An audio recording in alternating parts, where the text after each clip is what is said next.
मित्रों नमस्कार। मित्रों, आज एक बार पुनः काशी एक रहस्य की इस श्रृंखला में मैं आप लोगों के साथ काशी की देव दीपावली पर चर्चा करूंगा, जिस पर प्रकाश डालने के लिए हमारे साथ उपस्थित हैं प्रोफेसर भगवत शरण शुक्ल जी। गुरुदेव प्रणाम। गुरुदेव, आप हमारे दर्शकों को बताइएगा कि देव दीपावली का उल्लेख हमारे शास्त्रों और पुराणों में कैसे मिलता है। देव दीपावली यह पर्व जी जैसे शब्द से हम लोग जानते हैं जी कि देवताओं की दीपावली। जी तो हम लोगों की जो दीपावली है वो कार्तिक अमावस्या को होती है और देवताओं की दीपावली कार्तिक के पूर्णिमा को होती है। जी इसका जो मुख्य वर्णन है तो यह वर्णन कार्तिक महात्म्य में भी प्राप्त होता है जी और कार्तिक महात्म्य का भी जो है उसमें जो बृहन्नारदीय पुराण है जी उसमें भी उसका उल्लेख प्राप्त होता है और बृहन्नारदीय पुराण में भी प्राप्त होता है। वहां पर लिखा हुआ है बृहन्नारदीय पुराण में, कार्तिक्याम पूर्णिमायाम तु कुर्यात् कार्तिक दर्शनम विप्रत्वलब्धये भूयः सर्वशत्रुजाय च अत्रैव दीपदानेन विधेयस्त्रिपुरोत्सवः निशामुखे द्विजश्रेष्ठ सर्वजीव सुखावह। जी अर्थात जो है ये जो दीपोत्सव होता है, जी जैसे हम लोग अमावस्या को दीपोत्सव मनाते हैं, जी तो वो रावण के ऊपर विजय प्राप्त करके भगवान श्री राम जब अयोध्या आए जी तब उस समय हम लोगों का दीपोत्सव होता है और इसीलिए सर्वाधिक दीपोत्सव जो है अयोध्या में मनाया जाता है और चित्रकूट में मनाया जाता है। चित्रकूट में और अयोध्या में दीपदान का आज भी बहुत महत्व है जी और उसी तरह से काशी में त्रिपुरोत्सव का महत्व है। हमारा अर्थात त्रिपुरासुर के ऊपर विजय प्राप्त करके जब भगवान शंकर आए तो भगवान शंकर के प्रसन्नता के लिए काशी में दीपोत्सव मनाए गए। उस दीपोत्सव में कैसे केवल मनुष्य नहीं, जी मनुष्य भी थे, देवता भी थे, अन्य भी सभी जीव वहां पर उपस्थित हुए थे। इसलिए यह दीपोत्सव कार्तिक शुक्ल पूर्णिमा को यह प्रारंभ किया गया दीपोत्सव और चूंकि ये देवता भी इस दीपोत्सव में सम्मिलित होते हैं इसलिए इसका नाम देव दीपावली के रूप में कहा गया। और साथ साथ चूंकि भगवान विश्वनाथ का ये अभिमुक्त क्षेत्र है, तात्पर्य है कि भगवान विश्वनाथ इसको कभी भी नहीं छोड़ते हैं। प्रलय काल में भी काशी में निवास भगवान शिव का होता है। जी जैसा आप सब कोई जानते हैं कि काशी का निवास, काशी ये भूमि है, ये धरती में नहीं, जी यह जो है ये भगवान के त्रिशूल में है। तो प्रश्न होता है कि हम लोग को दिखाई क्यों नहीं पड़ती? हमको लोगों तो यही दिखाई पड़ती, काशी जैसे सब जितनी चीजें हैं वो भूमि में है, वैसे काशी भी भूमि में है। जी तो उसमें पुराणों में उल्लेख मिलता है कि यह जो काशी है यह त्रिशूल में है, सबको नहीं दिखाई पड़ती। जी जो मुक्त आत्माएं, जो भगवान शिव के तारक मंत्र के उपदेश से जब वो मुक्त होते हैं तब उनको दिखाई पड़ता है कि ये जो काशी है ये भूमि में न होकर के भगवान के त्रिशूल पर। तो इस कारण से इसका विशेष महत्व है और यहाँ पर ऐसा माना जाता है और पुराणों में जैसा वर्णन होता है कि भगवान शिव जब विवाह करके जी चले हैं वहां से हिमालय के यहाँ से तो यहीं पर आए उनका, इसलिए नित्य निवास भगवान शिव का काशी माना जाता है। तो इसलिए त्रिपुरोत्सव के रूप में यह देव दीपावली का महत्व है, जिसका बृहन्नारदीय पुराण में, कार्तिक महात्म्य में और अन्य अनेकों शास्त्रों में इसका उल्लेख मिलता है। गुरुदेव, ऐसी भी कथा मैंने सुनी है कि पंचगंगा घाट से इसका कुछ संबंध बताया जाता है। पंचगंगा घाट का संबंध यह है कि शुरू में जब ये कार्तिक महोत्सव में देव दीपावली जैसे आज मनाई जाती है ऐसे कभी मनाई जाती। अच्छा। जब ये भारतवर्ष में जैसे मुसलमानों का आक्रमण हुआ जी तो काशी भी उससे प्रभावित हुई, तो अनेक काशी की जो परंपराएं हैं वो लुप्त हुई। तो लुप्त होने पर इस काशी की परंपरा को लोगों को जब इसका ध्यान आया बीच बीच में कि कैसे इसको प्रारंभ किया जाए, कैसे इसको किया जाए, तो पंचगंगा घाट में कुछ जो अनेक अच्छे व्यक्ति थे जी जो इस बात को समझते थे कि इस कार्य को होना चाहिए, तो उन लोगों ने इसको प्रारंभ किया देव दीपावली को। जी और अब उनका मुझे स्मरण नहीं आ रहा, तो उन्होंने सबसे पहले उनका चूंकि निवास वहां पर उन विद्वान का, महापुरुष का निवास स्थान पंचगंगा घाट के समीप था, तो वो अपने ही जैसे विचारक लोगों को लेकर के उन्होंने शुरुआत उसकी उन्होंने वहां से प्रारंभ किया। जब काशी के लोगों को मालूम हुआ कि यह देव दीपावली का दीपोत्सव पुनः प्रारंभ किया गया है, तो सबको बहुत अच्छा लगा। तो धीरे धीरे सभी घाटों में होने लगा। अब आज ये स्थिति है कि देव दीपावली का जो उत्सव है, ये एक विराट और विश्वस्तरीय उत्सव प्रारंभ हो गया है काशी का, और एक प्रमुख स्वरूप हो गया है। और उसके पहले यहाँ तक कि 5 दिन का पूरा ये उत्सव मनाया जाता है, देवोत्थानी एकादशी से लेकर के और पूर्णिमा तक प्रतिदिन कुछ ना कुछ उत्सव होता है देव दीपावली के उपलक्ष्य में। निश्चित रूप से गुरुदेव, आपने जिस तरीके से देव दीपावली के विषय में बताया, आपको सुनने के बाद दर्शकों की जिज्ञासा शांत हो गई होगी। गुरुदेव, अगला प्रश्न मेरा रहेगा कि इस पर्व का संबंध काशी से ही क्यों रहा है? चूंकि जैसे भगवान राम का संबंध अयोध्या से है जी, क्योंकि भगवान राम अयोध्या उनकी राजधानी थी, उनके जन्मभूमि थी, और दूसरी कर्म भूमि उनकी चित्रकूट रही जी तो चित्रकूट में दीपोत्सव विशिष्ट रूप से मनाया जाता है और अयोध्या में मनाया जाता है जी और बाकी सामान्य जन जितने हैं सब जगह मनाते हैं। पूरे भारत में क्या, विदेशों में भी दीपावली मनाई जाती है जी। उसी प्रकार भगवान शिव का सर्वाधिक संबंध काशी से। तो काशी में जैसे हमने बताया कि अन्यत्र तो रहते हैं, नहीं रहते हैं, परंतु काशी में कभी छोड़ते नहीं भगवान। इसलिए काशी में त्रिपुरोत्सव कोई मनाएगा तो भगवान शिव त्रिपुरोत्सव उनको मनाना तो कहाँ मनाएंगे, जहाँ उनका घर है वहीं तो मनाएंगे जी। तो उनका घर, उनका नगर, उनकी भूमि कौन है? काशी। इसलिए काशी में वो मनाते हैं और काशी में भक्त लोग, उनके जो गण लोग हैं, उनके जो भक्त लोग हैं, उनके जो अनुयायी हैं, वो मनाते हैं और उसमें सभी कोई सम्मिलित होते हैं। देव है, दानव हैं, किन्नर है, गंधर्व है, मनुष्य हैं, कीट पतंग तक उसमें कहा गया है कि कीट पतंग तक इसमें शामिल होते हैं, सभी कोई उपस्थित होते हैं। उसमें इसका उल्लेख जो मिलता है देव दीपावली की, तो अब ये जो देव दीपावली का इसका जो उल्लेख है, जैसे हाँ ये अभी हम जो आप बता रहे थे आपका, उनका नाम था 1984 में इन्होंने प्रारंभ किया था। उनका नाम था जो है वो नारायण गुरु जी करके उनका नाम था। तो उन्होंने पंचगंगा घाट में सर्वप्रथम, फिर इसके बाद त्रिलोचन घाट में, फिर दुर्गा घाट में, इसके बाद भगवान बिंदु माधव की सीढ़ियों पर दीपदान इन्होंने प्रारंभ किया था और इसकी स्थापना की। उनके पूर्ण सहयोगी जो थे वो श्री भाव पटवर्धन जी, श्री वैकुंठनाथ पाठक जी, श्री लक्ष्मीकांत दीक्षित जी, बड़ेश्वर शासित द्रविड़, और ये जो हमारे रटाटे जी है, माधव जनार्दन रटाटे, इनके पिताजी डॉक्टर जनार्दन शास्त्री रटाटे, इन लोगों ने इसको प्रारंभ किया था। और इसके बाद तो ये स्थिति हो गई, न केवल हिंदू अपितु मुसलमान हैं, जैन हैं, बौद्ध हैं, ईसाई हैं, ये लोग भी इसमें शामिल होते हैं।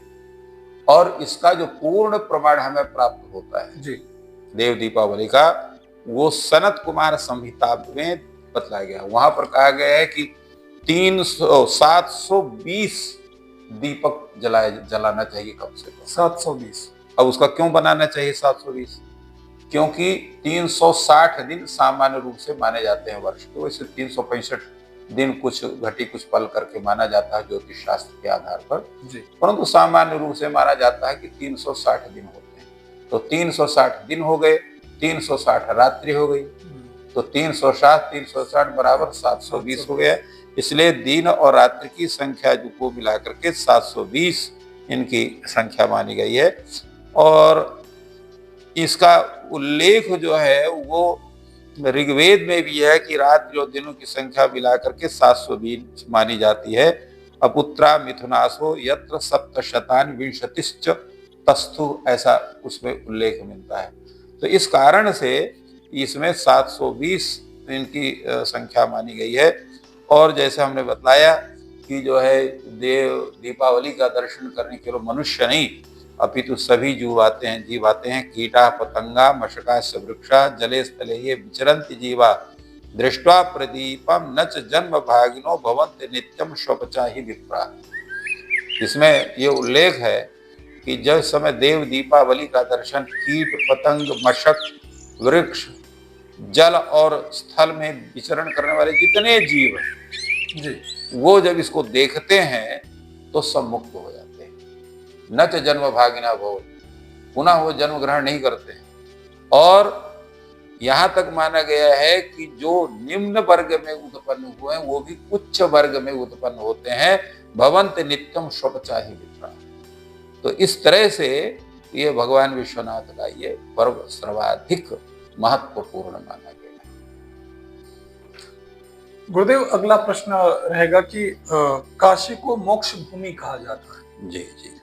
देव दीपावली इस आध्यात्मिक पहचान को कैसे और मजबूत करती है? ये बहुत अच्छा प्रश्न आपका है कि देव दीपावली की जो इसका महत्व है वो काशी के मोक्ष प्राप्ति के रूप में कैसे माना जाता है। जी। तो देखिए, भगवान शिव यहाँ के अधिष्ठात्री देवता हैं जी। और उनके जो सबसे प्रिय हैं जी वो भगवान माधव जी। इसलिए बिंदु माधव जी यहाँ विद्यमान है। और एक रहस्य आपको और बतलाऊं जी। भारतवर्ष में जितने भी भगवान शिव के स्थान हैं वहां सर्वत्र भगवान विष्णु का स्थान भी है। अच्छा, ये शायद आपने जानते हो। जी। और जहां जहां भगवान विष्णु के स्थान हैं वहां वहां सर्वत्र भगवान शिव के भी स्थान। अब चलिए आपको उत्तर की तरफ ले चलते हैं। उत्तर में कौन भगवान विद्यमान है? तो भगवान बद्रीनाथ भगवान विद्यमान है। तो उन्हीं के बगल में पहाड़ के उस पार भगवान केदारनाथ विद्यमान जी। वहां का हो गया। उसके बाद दूसरा आपका जो आता है ये जो है आपका ज्योतिर्लिंग, वो आपका वाराणसी का ज्योतिर्लिंग है जी। तो यहाँ भगवान विश्वनाथ विराजते हैं, तो भगवान बिंदु माधव विराजमान है।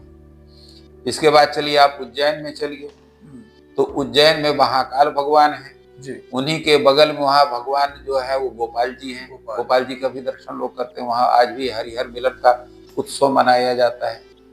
और उसी के नजदीक में वहाँ पर अमलेश्वर जी हैं और उनको जो है तो अमलेश्वर और उनके साथ में जो तो वहाँ पर भी तात्पर्य है कि जहाँ जहाँ जाइए। इसी तरह से आप सबसे अंतिम जो शिवलिंग है भारत के अंत में वो कौन है वहाँ पर? तो वहाँ पर जो है विराजमान है आपके जो है सेतुबंधु रामेश्वर जी हैं। तो वहीं बगल में श्रीरंगम है। तो तात्पर्य आप कहीं भी किसी क्षेत्र में जाएंगे जी। इसी प्रकार आप समुद्र के तटवर्ती में जो मुख्य शिवलिंग है वो भगवान सोमेश्वर जी हैं, सोमनाथ जी। तो उसी के बगल में द्वारिकाधीश जी। तो सर्वत्र जो है दोनों का है। तो भगवान शिव जो है यद्यपि सब जगह मोक्षपुरी जितनी है, मोक्षपुरी में वहां पर भगवान शिव भी विद्यमान है और भगवान विष्णु भी विद्यमान है जी। जितनी मोक्षपुरी है, जैसे आपका जो है मोक्षपुरी का माना जाता है आपका अयोध्या मथुरा माया काशी कांची हेवंतिका, तो ये सप्तपुरी है। तो सप्तपुरी जिसी प्रकार अयोध्या में, तो अयोध्या में भगवान श्री राम का भी निवास है, वहीं भगवान शिव का भी है वहां पर।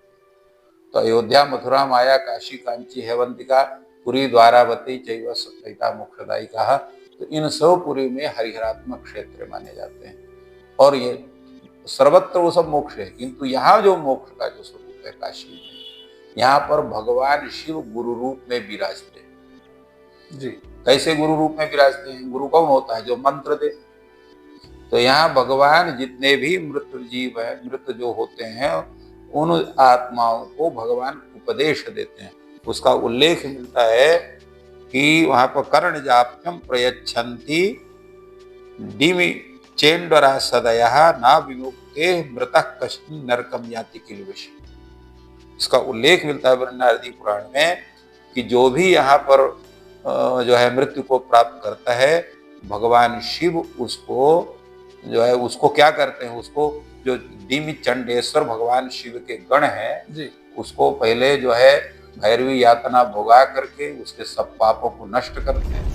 नष्ट करने के बाद उनको ले आकर के भगवान शिव के सामने उपस्थित करते हैं। तो भगवान शिव उनको जो है तारक मंत्र का उपदेश करते हैं। इसमें जो है लिंग पुराण में वर्णन मिलता है कि जो है नतेषां पुनरावृत्ति कल्प कोटि शतैरपि अवियुक्ते मृत्यु काले भूतानामीश्वर स्वयं कर्म भी प्रेर्यमाणानां कर्णजाप्यं प्रयच्छति स्वयं रामेण चाप्युक्तं शिवाय शिवकारिणे अति प्रसन्न चित्तेन अविमुक्त निवासने मोक्षोर्दक्षिणे करणे यस्य कस्यापि वा स्वयं उपदेक्ष्यसि यन मंत्रम समुक्तो भविता शिव।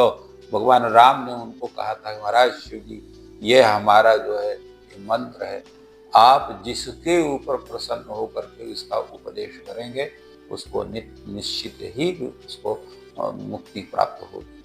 और अभी हमने आपको बताया था मुक्ति के क्षेत्र के विषय में, तो कि जिस देव दीपावली को जो देखते हैं भगवान शिव की उनके ऊपर अतिशय कृपा होती है और वो मुक्त होते हैं। दृष्टा प्रदीपम नच जन्म भागिना, जब वो दीप को देखते हैं, देव दीपावली के दीप का दर्शन करके प्रफुल्ल होते हैं, तो उनको देखने की उनकी प्रसन्नता होने से भगवान शिव जी स्वयं प्रसन्न होते हैं और उनको मंत्र देकर उनको मुक्त होते हैं। तो वो फिर पुनः जन्म मरण के बंधन उनको प्राप्त नहीं होता, मुक्त हो जाते हैं। तो ये देव दीपावली का भी वही प्रभाव है। गुरुदेव, अगला प्रश्न रहेगा कि देव दीपावली का आयोजन काशी की संस्कृति और पर्यटन को किस प्रकार प्रभावित करता है? देखिए, पर्यटन शब्द को हम लोग आज की भाषा में लेते हैं जी, उसको पर्यटन न कहकर उसको कहना चाहिए कि उस इतने सुंदर पुण्यमय आयोजन का लाभ लोग जो लेते हैं उसका मुख्य कारण क्या है। जी, तो हमारे यहाँ मंदिरों का, तीर्थों का उल्लेख जो प्राप्त होता है कि नित्योत्सवम ही मंदिरम, मंदिरों का स्वरूप क्या है, जहाँ नित्य उत्सव होता रहे। इसलिए भगवान के पूजन में उनके अनेक उत्सव हम लोग करते रहते हैं। जी, जो तीर्थ होते हैं वस्तुतः एक मंदिरों का समूह है। तीर्थ आप देखिए, किसी भी तीर्थ में जाए केवल एक मंदिर नहीं होगा, मुख्य मंदिर एक होगा, किंतु और सैकड़ों हजारों मंदिर होते हैं। अभी अपने काशी में देख लीजिए, मुख्य मंदिर हम लोग भगवान विश्वनाथ का मंदिर मानते हैं, और उसके साथ अगर देखिए तो पूरे 12 जो है ज्योतिर्लिंग है उनके सबके मंदिर है। 12 जो ज्योतिर्लिंग भी है, उसके अतिरिक्त भी अनेक जो ज्योतिर्लिंग है, भांडेश्वर की अभी जो चर्चा हम लोग कर रहे थे, इसके बाद जो है अनेक है, त्र्यंबकेश्वर महादेव का मंदिर है। इसी तरह से न जाने और कितने है प्रसिद्ध मंदिर, ऐसे नहीं है, प्राचीन मंदिर माने जाते हैं जिनका उल्लेख प्राप्त होता है। उसके साथ साथ अनेक जो है देवियों के मंदिर हैं, शक्ति के मंदिर हैं, विशालाक्षी का मंदिर है, सुधीर का मंदिर है, वो अनेक देवियों का मंदिर है। तो ये मंदिर वहां कोई ना कोई उत्सव होता है। तो प्रधान उत्सव किसको होता है? तो प्रधान उत्सव हमारे यहाँ काशी में 2 उत्सव की सबसे बड़ी प्रधानता है। एक कल जो उत्सव हुआ महाशिवरात्रि का उत्सव, और दूसरा उत्सव देव दीपावली का उत्सव। ये 2 काशी की शान है।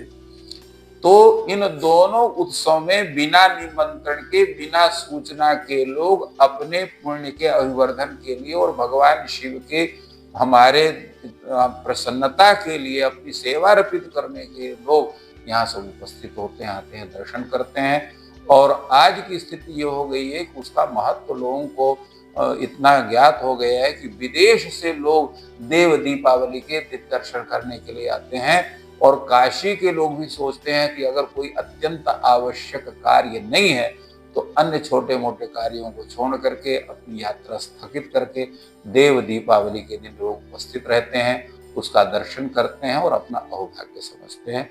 तो पर्यटन को शब्द का हम बोलेंगे, पर्यटन लोग मौज मस्ती करने के लिए आते हैं, अपना मन बहलाने के लिए, चलो साहब चाहते साहब वहाँ कुछ देखेंगे सुनेंगे। हमारे यहाँ लोग भक्ति भावना से पूरित होकर अपने जन्म को सफल करने के लिए आते हैं। और पैसे की दृष्टि से व्यापार के दृष्टि से हम पर्यटन को बहुत महत्व दे सकते हैं, तो किंतु पर्यटन का महत्व वस्तुतः ऐसे है जहाँ पर वो तीर्थ स्थान न हो, केवल मौज मस्ती के लिए जाए तो साहब वो तो पर्यटन का उसका महत्व होता है। हमारे तीर्थ स्थान ये पर्यटन के में इनका महत्व नहीं है, इनका जो है वहां पर आकर के और पुण्य लाभ करने का महत्व है। तो इसलिए इनका महत्व पर्यटन जो मानते हैं उनके लिए भले हो, हम लोगों के लिए तो भैया इसका जो महत्व है वो पुण्य प्राप्ति करने के लिए, अपने जीवन को सफल करने के लिए, अपने को धन्य करने के लिए और अपने इष्ट देवता भगवान विश्वनाथ और अन्नपूर्णा के चरणों में प्रणाम करने का है, उनको सेवा अर्पित करने का है। गुरुदेव, देव दीपावली के दिन इतनी बड़ी संख्या में दीपक जलाए जाते हैं। जी जी। इसका पर्यावरण पर क्या प्रभाव पड़ता है गुरुदेव, आप हमारे दर्शकों को बताएं। देखिए, पर्यावरण का शब्द जो है उसको लोग केवल 2-3 चीज में लेते हैं। पर्यावरण का मतलब क्या होता है? परितः आवरणम पर्यावरणम, चारों ओर से आप ढके होने चाहिए। तो हमारे पूरे संपूर्ण ब्रह्मांड में 5 परत है। पृथ्वी की एक परत है, इसके बाद पहले आकाश है जी, आकाश के बाद पृथ्वी है, फिर जल है, फिर वायु है, फिर अग्नि है। इस तरह से 5 तत्वों का स्वरूप प्राप्त होता है और हमारा व्याप्ति भी है। हम लोग जो है 5 तत्व, अगर में एक तत्व का भी हम सेवन ना करें तो हम जीवित नहीं रह सकते। प्रत्येक तत्व की हमें आवश्यकता है। तो सबसे ज्यादा जो तत्व सबके समीप में पहुंचते हैं वो है आपका वायु तत्व जी, और जल तत्व जिसको आप सेवन करते हैं, और तीसरा तत्व है पृथ्वी तत्व। जितना भोज्य पदार्थ आप ग्रहण करते हैं वो सब पृथ्वी तत्व है। जल पीवे करेंगे आप तो जल पिएंगे तो वो जल तत्व हो गया। इसके बाद फिर तीसरा तत्व आपका हो गया वो है वायु तत्व।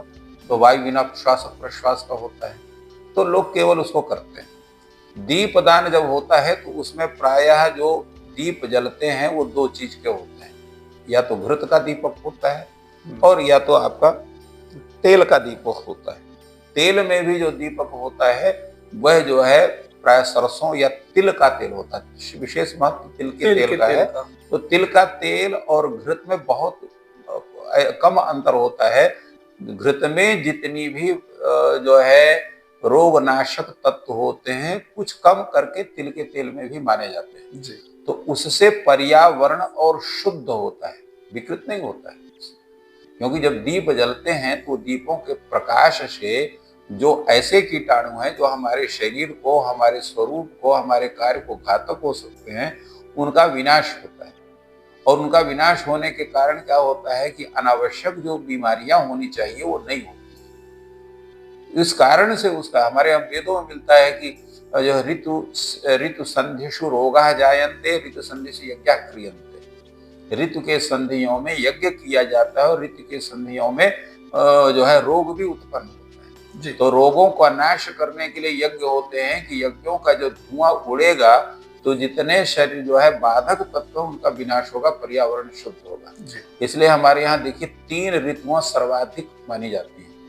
एक होता है आपका वर्षा ऋतु, और एक होता है शीत ऋतु, एक होता है ग्रीष्म ऋतु। तो वर्षा ऋतु के पश्चात सबसे अधिक कीटाणु का सामना करना पड़ता है, जिसको हम लोग शरद ऋतु कहते हैं जी। तो शरद ऋतु में हमारे लिए 2 महीने का समय होता है उत्सव का। 1 महीने का उत्सव हो गया आपका जो है आश्विन का, जिसको हम लोग कुंवार कहते हैं जी।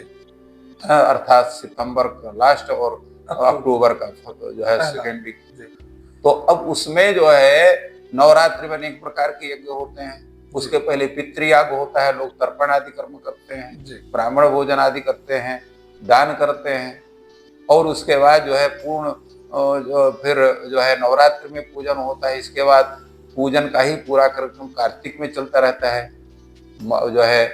और इसी तरह से दूसरा जो है शीत निवृत्ति के बाद स्थिति बनती है, जिसको हम लोग वसंत ऋतु का आगमन कहते हैं, जिसका हम लोग प्रथम उसका उत्सव मनाते हैं, होली का उत्सव।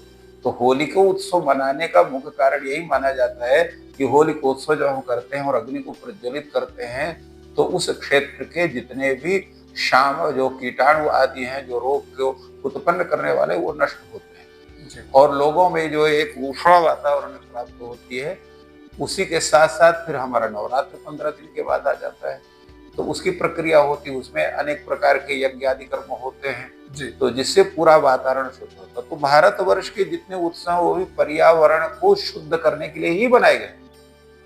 तो यहाँ के जितने उत्सव हैं वो पर्यावरण को शुद्ध करने के लिए ही हैं।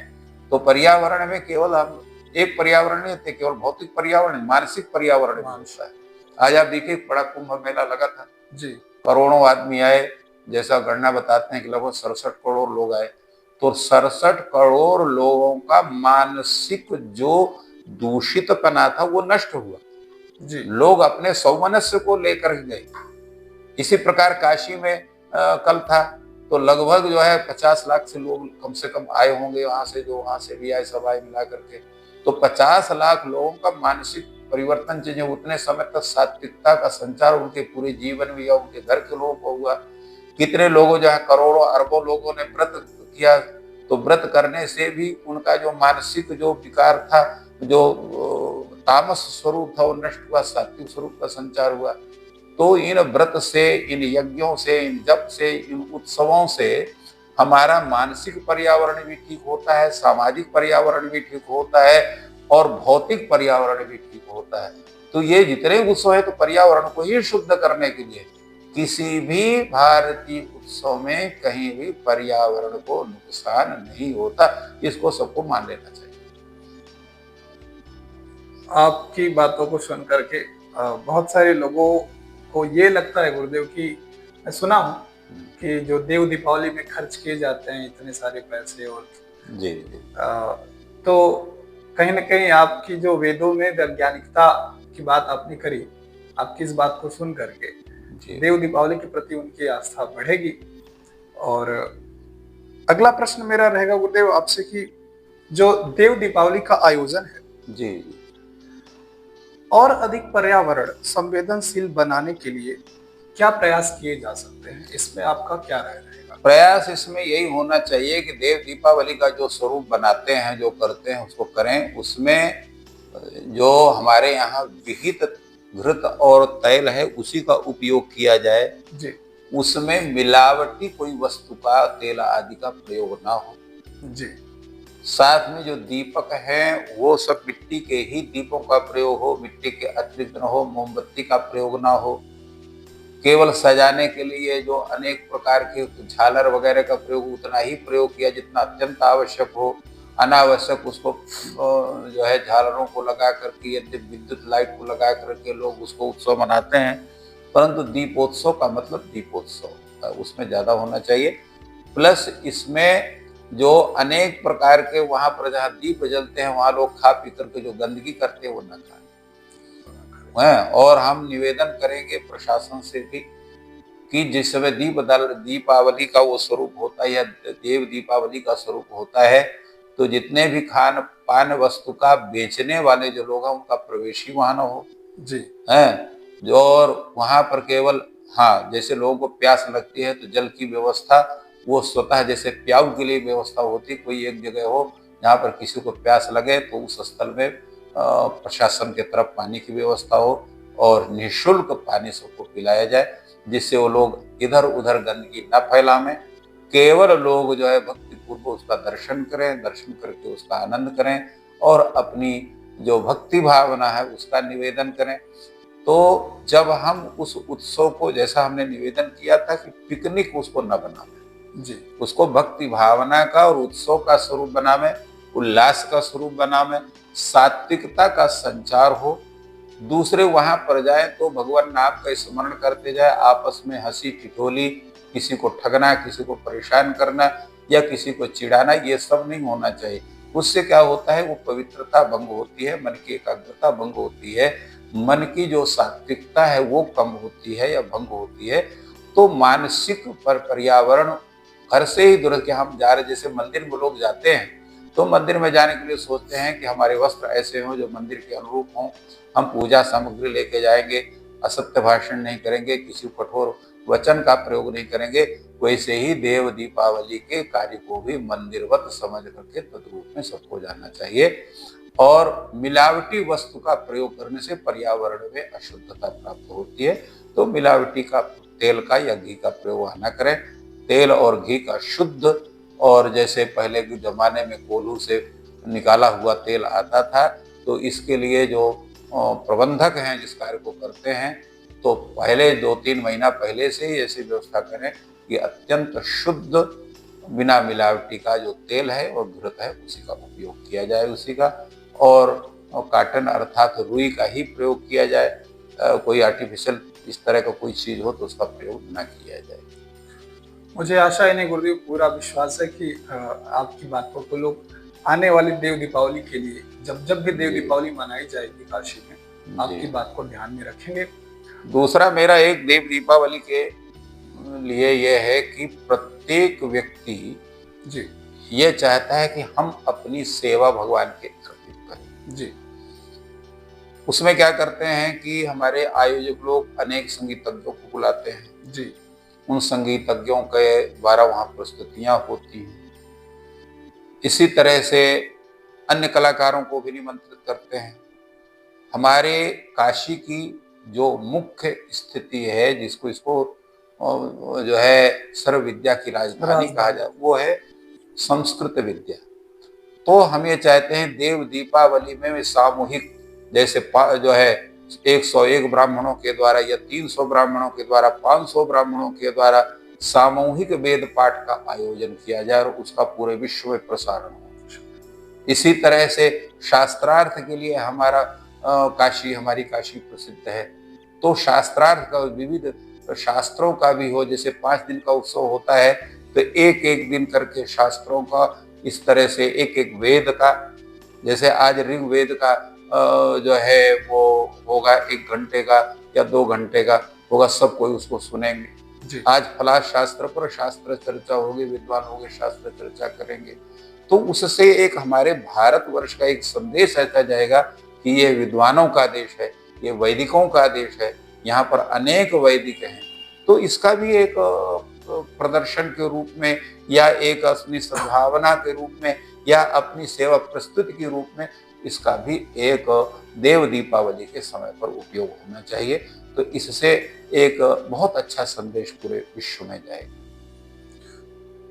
मित्रों, आपकी जानकारी के लिए मैं बता दूं कि गुरुदेव ने अभी संगीत की चर्चा करी, वेद की चर्चा करी, तो गुरुदेव बहुत अच्छा ही बांसुरी भी बजाते हैं।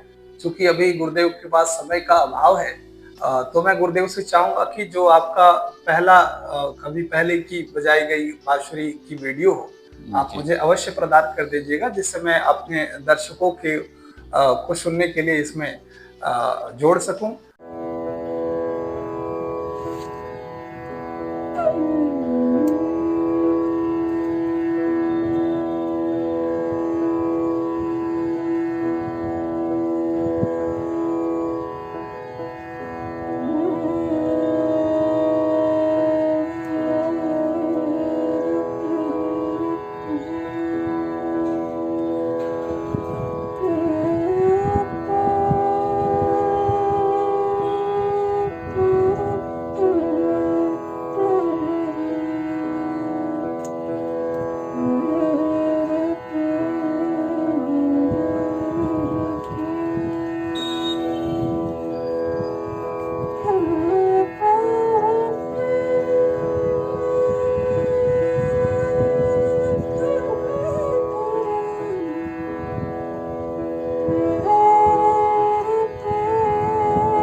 और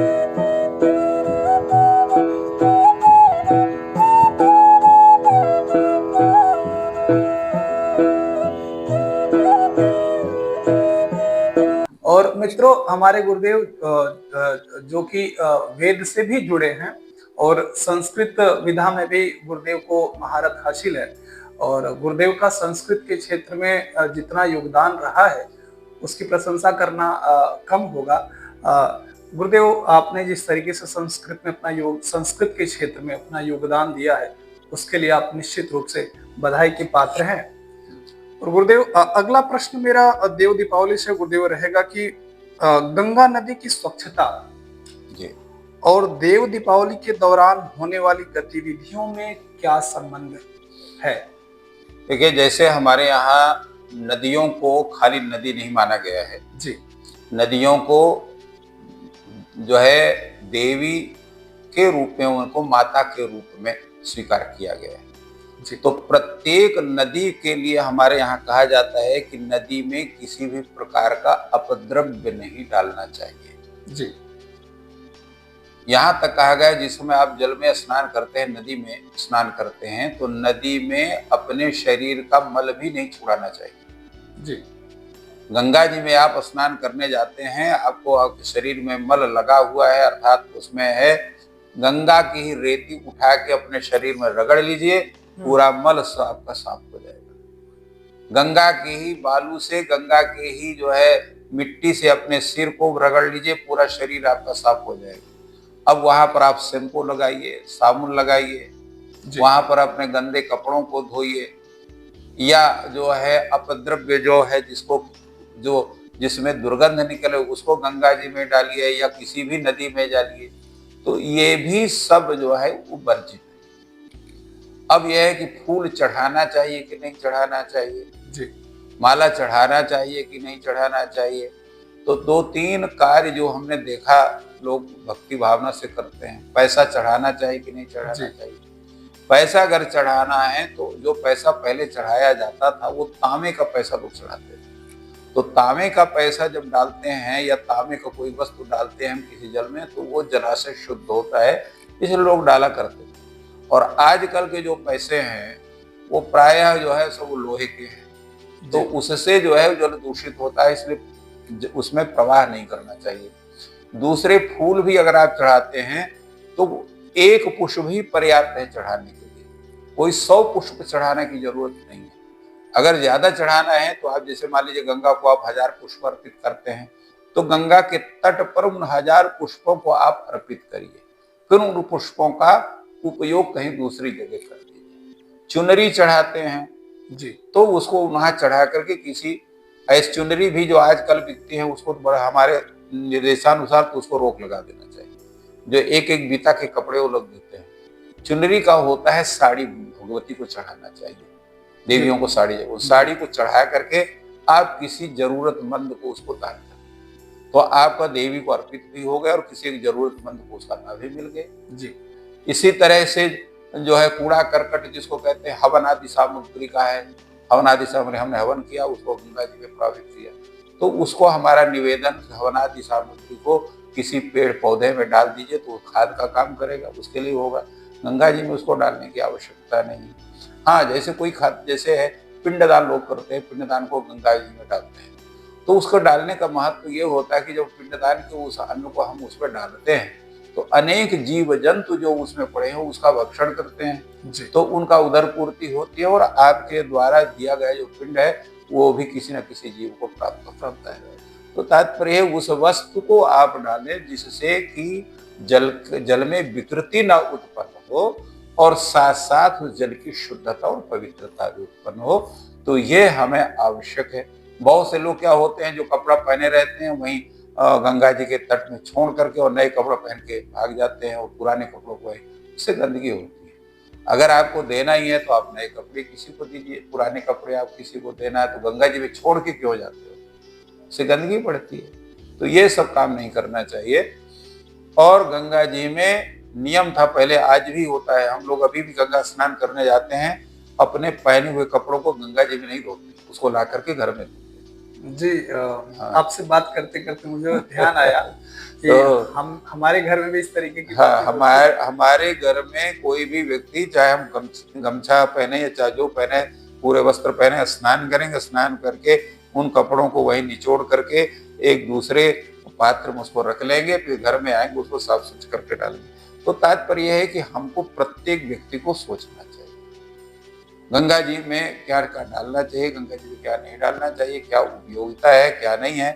गंगा जी में लोग कुल्ला करते हैं, जी, मंजन करते हैं, वहां जहाँ पर अपना ब्रश मंजन ले जाएंगे, तत्व ले जा करते हैं, वो सब नहीं करना चाहिए। गंगा जी में या कहीं भी किसी भी जलाशय में 8 चीजों को वर्जित किया। अपना मल को है उसमें थूकना है, उसमें कुल्ला करना है, उसमें जो है गंगा जी जैसे उसमें तैरना भी मना है। तैरना भी मना है। हाँ, वहां पर आप जाइए, उसको कहते हैं मूसल स्नान।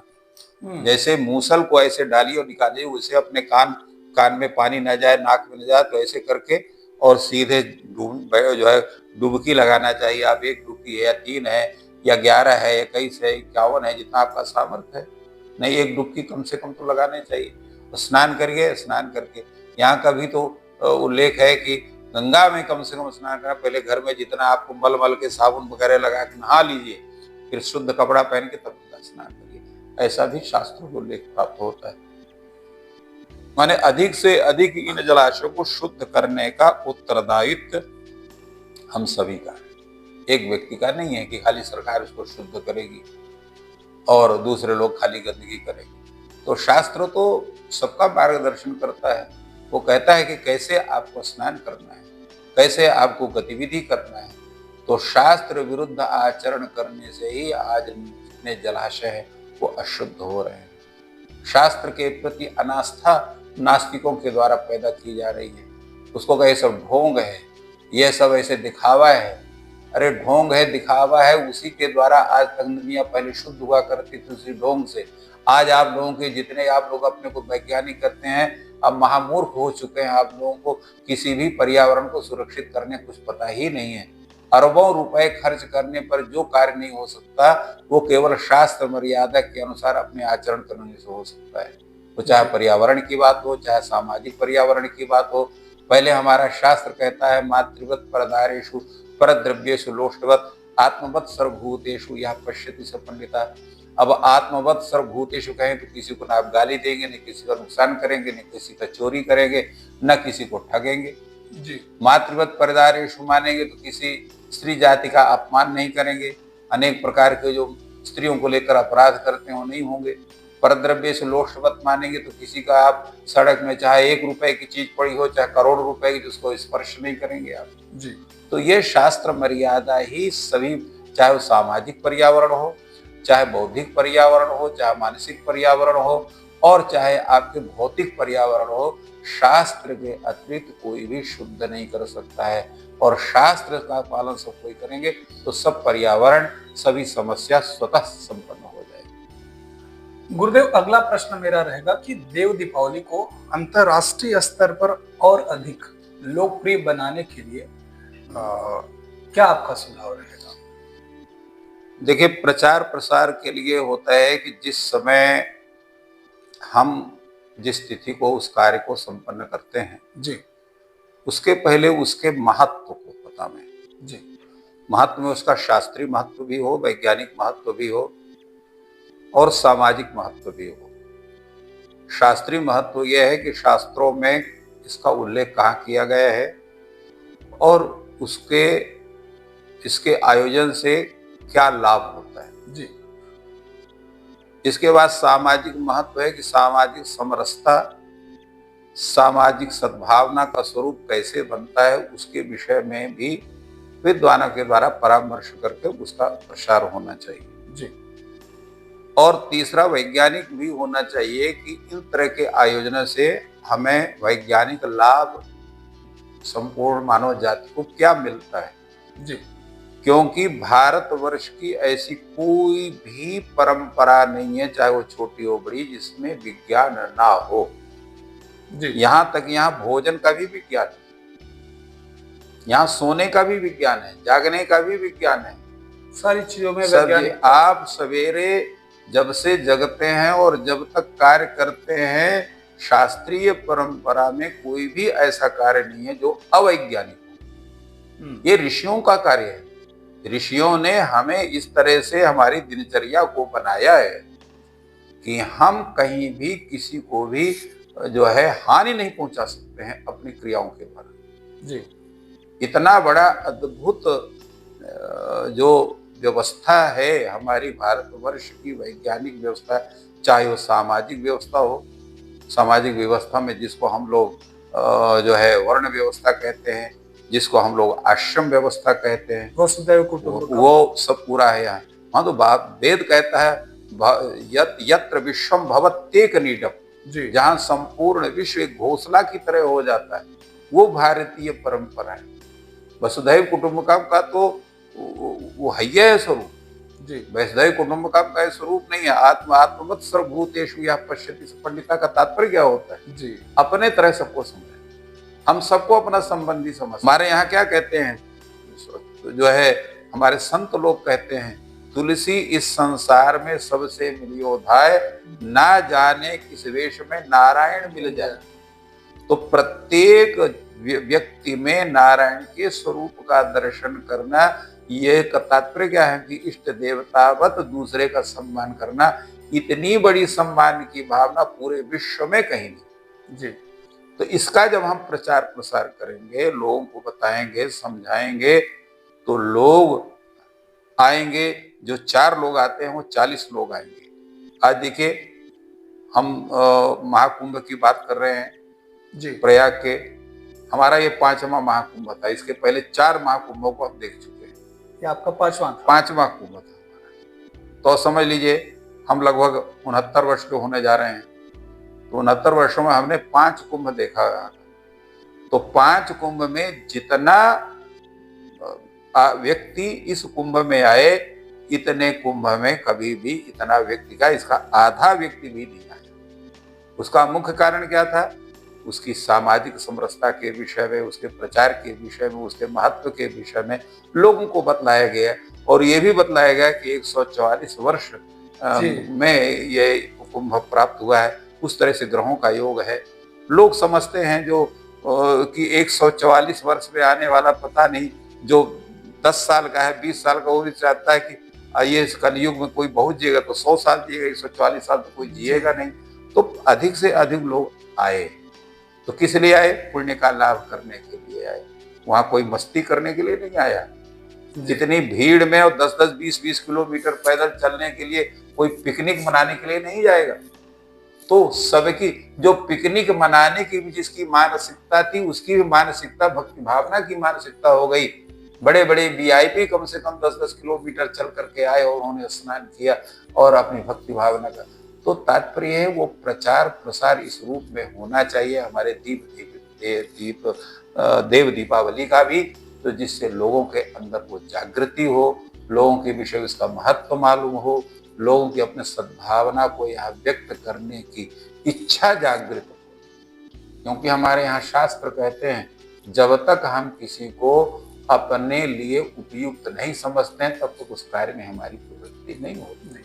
तो प्रवृत्ति तभी होगी कि इस कार्य को हम कर सकते हैं, इस कार्य करने से हमको लाभ होगा और इस कार्य करने में हमें किसी भी प्रकार की कोई हानि नहीं है, तभी हमारी प्रवृत्ति। तो इन सब बातों को ध्यान में रख करके हमारा जो वाराणसी के जो मेयर हैं या वाराणसी के हमारे सांसद माननीय प्रधानमंत्री जो है मोदी जी हैं, और हमारे प्रदेश के मुख्यमंत्री योगी जी हैं, और अन्य भी जो भी उत्तरदायित्व वाले पद पर बैठे हुए हैं, उनको चाहिए कि इसका उसी रूप में प्रचार प्रसार करें और विश्व स्तरीय स्वरूप देव दीपावली का होना चाहिए, जिससे सबको उसका लाभ मिले जी। जो लाभ हम लोग काशीवासी ले रहे हैं जी, वो लाभ पूरी दुनिया को मिले, तो हमारी हानि थोड़ी होगी, हमारे परिवार की वृद्धि होगी। और दूसरे इस उत्सव से तो सबको लाभ ही होता है।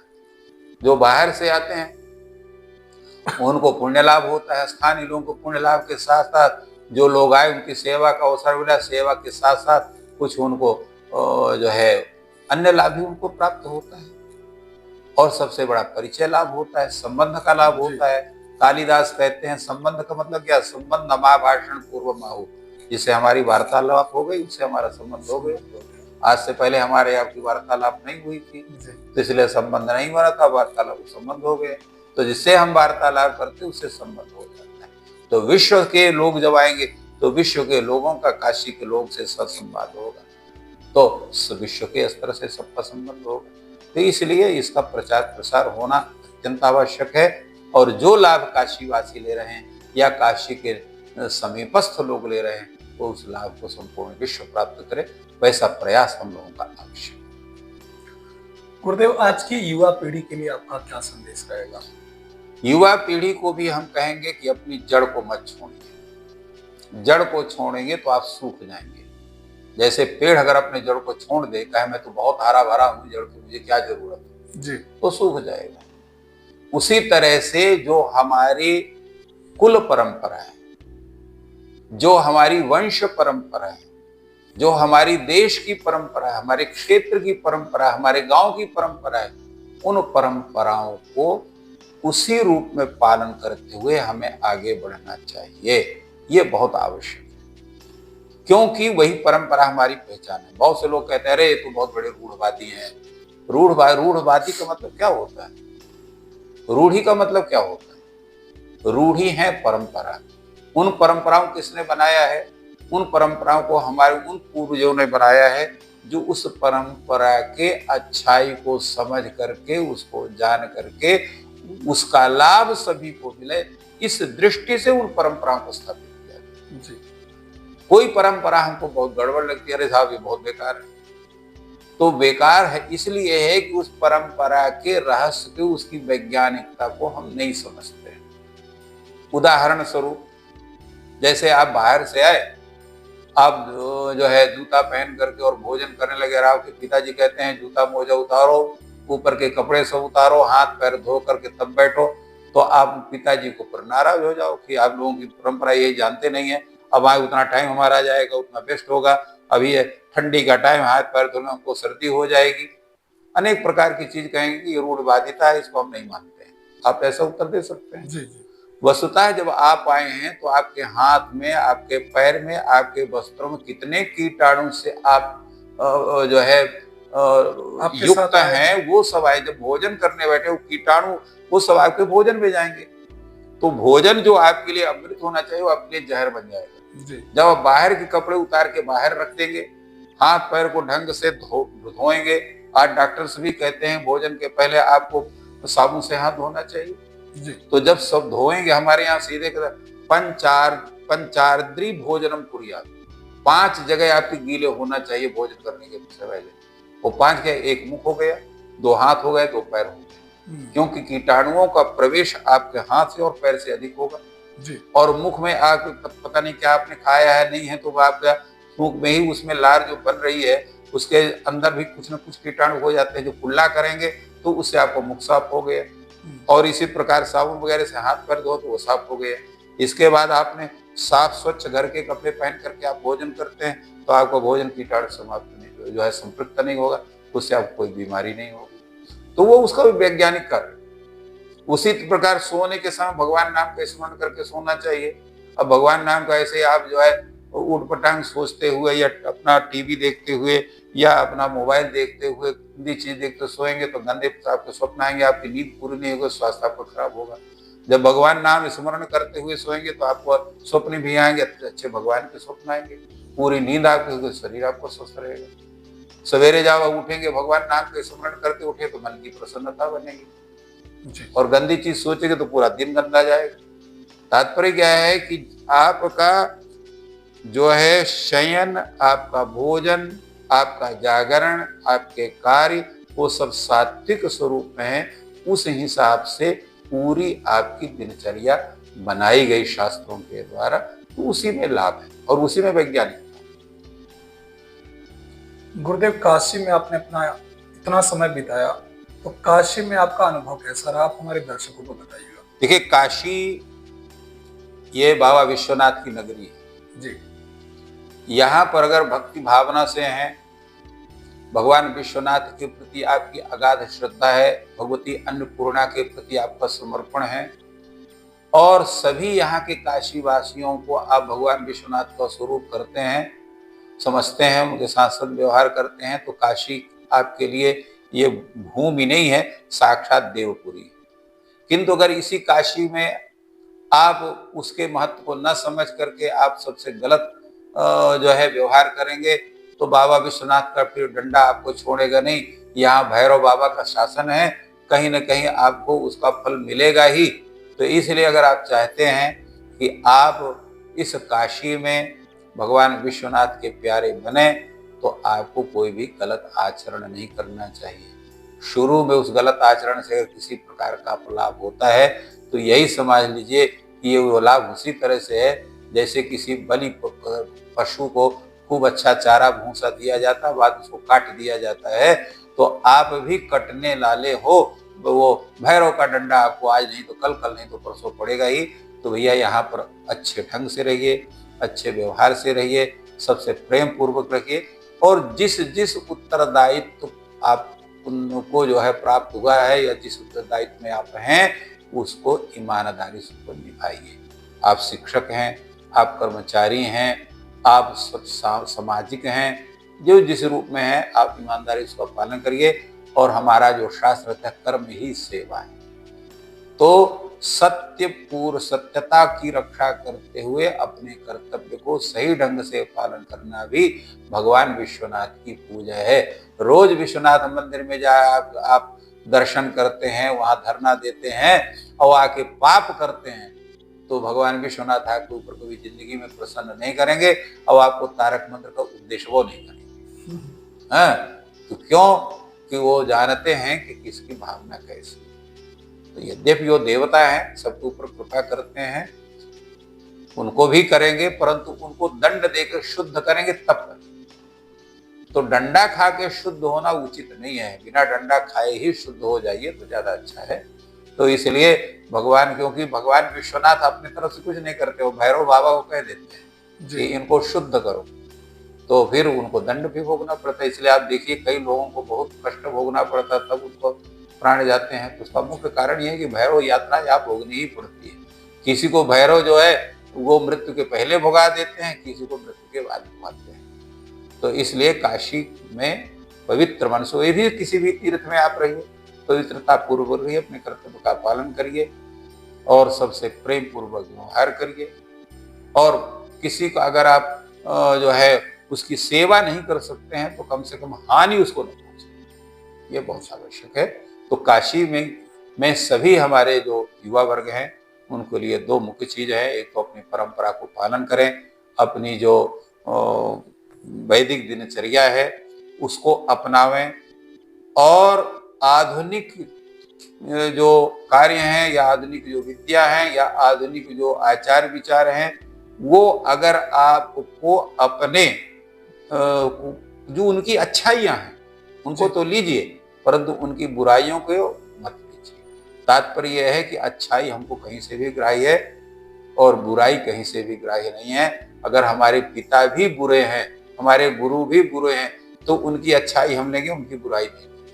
हमारे यहाँ तो सीधे शास्त्र कहता है, यान यानी अनवद्यानि मया आचरितानि तानि त्वया उपास्या। जो हमारे प्रशंसनीय कर्म हैं, प्रशंसनीय हमारी आदत हैं, प्रशंसनीय हमारे गुण हैं, उनको तो भैया अपनाओ, परंतु जो निंदित है उनको मत अपनाओ। शास्त्र सीधे कहता है जी। तो हमारे यहाँ तो इतना सुंदर विचार भूमि है, इतने सुंदर कार्य है, इतनी सुंदर व्यवस्था है। तो वही है जिसके पास ना दरिद्र कहीं भी खोज मांगता है, जो धनी आदमी किसी से मांगने नहीं जाता है। तो भारतवर्ष की जो व्यवस्था है वो धनी की व्यवस्था, वो आचार का धनी है, वो कार्य का धनी है, वो स्वरूप का धनी है, वो विद्या का धनी है। तो परंतु कहीं अच्छाई है तो उसको ले सकते हैं, क्योंकि रत्न कहीं से भी ग्राह्य है और दुष्कृत्य जो है कहीं से भी ग्राह्य नहीं। ये हमारा सोच। गुरुदेव, आपके पास समय का इतना अभाव रहता है, लेकिन मेरे एक बार कहने पर आपने मुझे अपना सानिध्य प्राप्त किया, इसके लिए आपका बहुत बहुत धन्यवाद।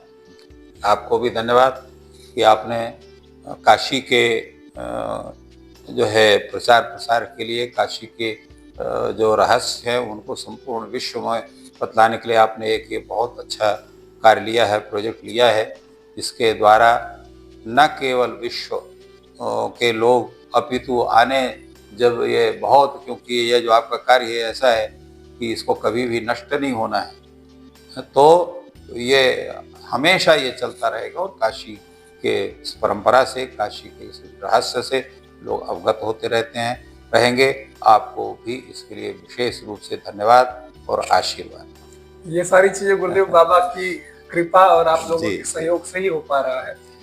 तो गुरुदेव आपका पुनः इसके लिए धन्यवाद।